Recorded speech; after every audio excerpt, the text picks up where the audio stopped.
Assalamualaikum warahmatullahi wabarakatuh. Alhamdulillahirabbil alamin.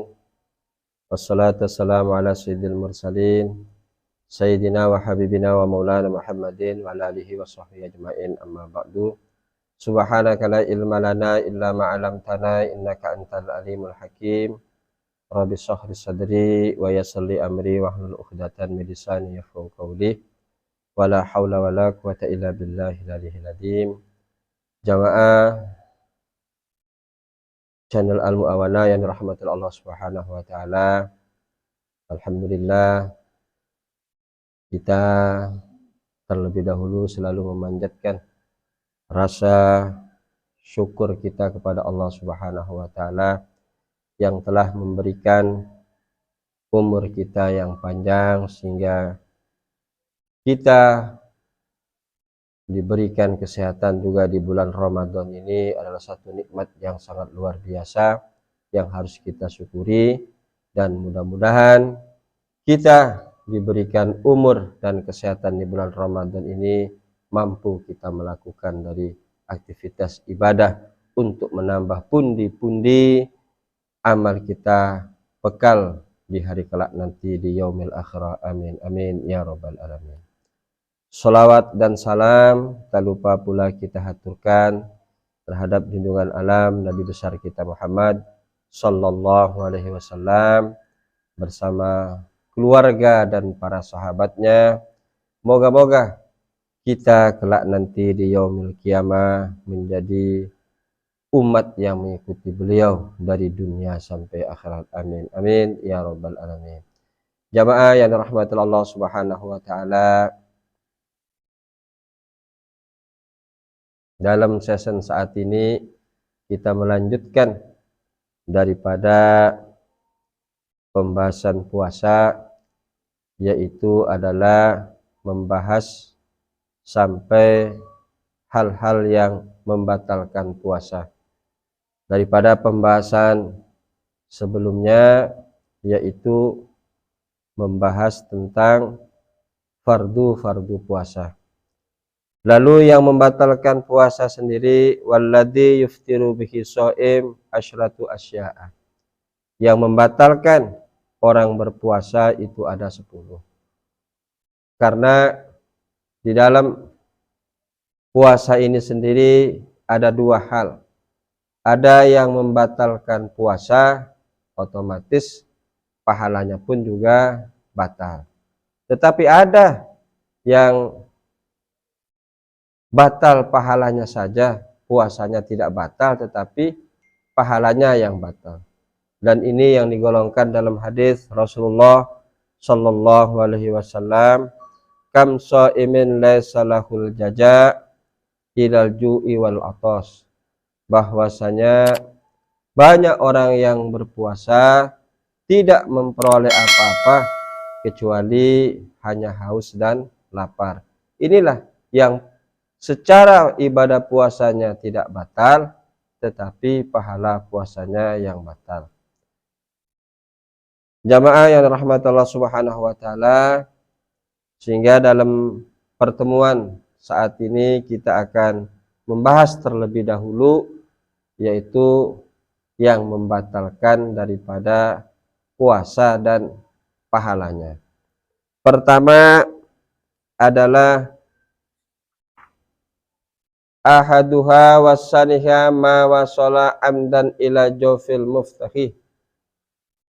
Masuknya pertama dan kedua adalah masuknya sesuatu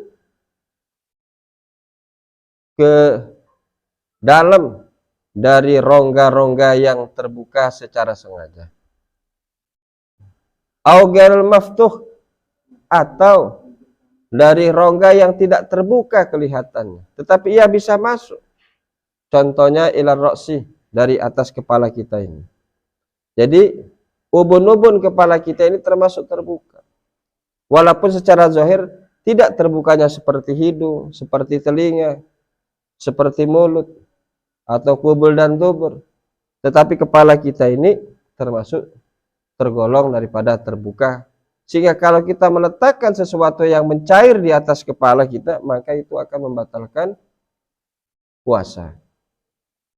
Misalnya mungkin karena cuaca puasa saat ini panas, lalu ia pun juga bekerja di luar, di bawah terik matahari yang panas, lalu untuk mencari kesejukan itu, lalu ia letakkan es misalnya di kepalanya ini, sampai mencair, maka itu akan membatalkan daripada puasa. Beda ketika seseorang misalnya merasa kepanasan, lalu dia mandi, merendamkan diri di dalam air, ia tidak justru batal selama tidak ada dari rongga-rongga yang terbuka itu akan masuknya air. Nah, misalnya dia tidak kentut di dalam air, maka tidak batal. Walaupun 1 jam dia berendam di dalam air, selama air itu tidak ada masuk di dalam rongga-rongganya. Beda dengan es yang diletakkan di kepalanya itu sendiri. Nah, ini pertama. Yang kedua, masuk sesuatu dari rongga yang terbuka. Jadi masuknya ini. Nah, itu amdan, ada unsur kesengajaan. Beda dengan tidak unsur sengaja. Makanya ketika kita mandi, maka kita harus hati-hati. Jangan sampai masuk air itu lewat telinga kita. Nah, inilah kehati-hatian. Jamaah yang dirahmati Allah Subhanahu wa taala. Lalu yang ketiga yang membatalkan puasa adalah al-hanakatu fi ahadis sabilain wa hiya dawaun. Memasukkan obat dari 2 jalan, baik dari kubul maupun dubur. Yang sering terjadi adalah atau obat yang banyak dijual yang dimasukkan lewat dubur, yang kebiasaannya orang ketika tidak baik pencernaannya maka beli obat mikrola dan itu dimasukkan lewat duburnya. Kalau ia lakukan dalam kondisi puasa di siang hari, maka itu akan membatalkan daripada puasa. Beda dengan bersuntik. Kalau suntik ini karena dia masuk tidak lewat rongga yang terbuka, maka tidak membatalkan daripada puasa. Itu perbedaannya. Nah, sehingga oleh karena itu dijaga bagaimana masuk dari 2 jalan, masuk dari jalan atas maupun juga dari jalan bawah, walaupun itu obat kayak tadi. Oleh karena itu ketika kita saja buang hajat, buang kotoran di siang hari, maka harus berhati-hati. Karena seperti tadi, memasukkan itu akan membatalkan. Barang yang sudah keluar, maka harus hati-hati. Masuk lewat yang berlubang ini, baik lewat atas maupun lewat bawah. Ketika dia misalnya buang hajat, buang kotoran, maka apabila sudah keluar setengah dia potong, maka sisanya itu akan masuk lagi. Dan itu juga akan membatalkan daripada puasa. Sama halnya dengan orang yang seringkali membasahi bibirnya ketika di siang hari di bulan Ramadan. Contoh seperti ini. Lagu masih basah, dia lagi. Maka itu juga akan menarik atau memasukkan ludah yang dia sudah keluarkan. Atau misalnya seseorang yang bagaimana mau masukkan benang ke lubang jarum, sudah menjadi kebiasaan biasanya dibasahi dulu alat mulutnya, lalu ketika dia tidak bisa masuk, dia lagi mengemotnya kembali, lalu dia masukkan. Nah, itu juga yang akan membatalkan puasa. Sama halnya ketika juga seorang ibu-ibu yang masak di dapur, yang mencicipi masakannya, takut tidak sesuai selera. Nah, maka oleh karena itu awal hukum mencicipi masakan itu adalah makruh. Apabila dengan cara seperti ini, langsung dia ludahkan, lalu rasanya itu masih tersisa di mulutnya, ataukah kurang apa? Kurang masako, kurang garam.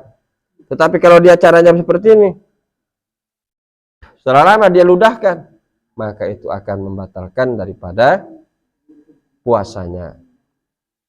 Jamaah yang rahmatullah subhanahu wa ta'ala.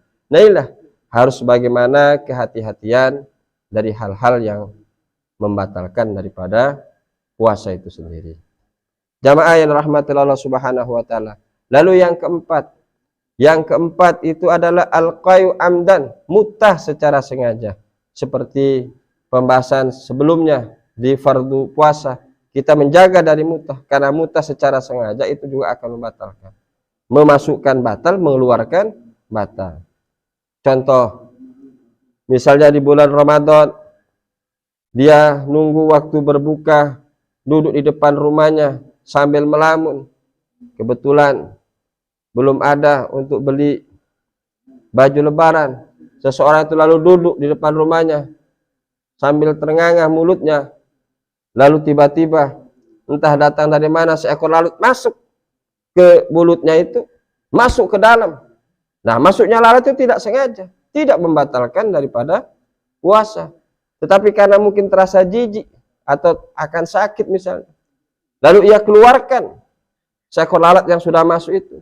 Dan itulah dihitung juga daripada mutah secara sengaja yang akan membatalkan daripada puasa itu sendiri. Kalau kiranya tidak jadi penyakit, sudahlah. Lalat yang masuk itu anggap saja sebagai rezeki. Jamaah yang rahmatul Allah subhanahu wa ta'ala. Lalu yang kelima, al-wat'u amdan fil farji. Bagaimana seseorang bersetubuh di siang hari dengan sengaja. Nah, beda dengan lagi-lagi lupa. Tetapi saya kira untuk lupa sangat sulit. Nah, sehingga harus dijaga ketika tidur bagaimana di siang hari di bulan Ramadan bagi pengantin baru.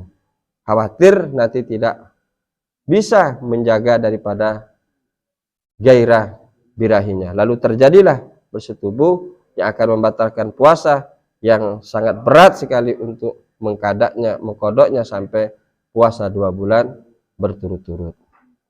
Jamaah yang dirahmati Allah subhanahu wa ta'ala. Lalu yang keenam, al-inzalu min mubashirati. Keluarnya air sperma dengan sebab daripada bertemu kulit. Sehingga kalau tidak bertemu kulit, seseorang ketika dia menghayal lalu keluar spermanya, maka itu tidak membatalkan daripada puasa. Tapi kalau dia karena sebab sekalipun berjabatan tangan lawan jenis, lalu timbul birahinya sampai akhirnya mengeluarkan spermanya, maka itu yang akan membatalkan daripada puasanya. Jamaah yang dirahmati Allah subhanahu wa ta'ala. Lalu yang ketujuh adalah wasabi'u al-haidu. Yang ketujuh adalah haid. Ketika seseorang dalam mengerjakan puasa, lalu di saat itu datang bulan, maka seorang perempuan itu otomatis batal. Wan nifasu, dan yang kedelapan adalah nifas.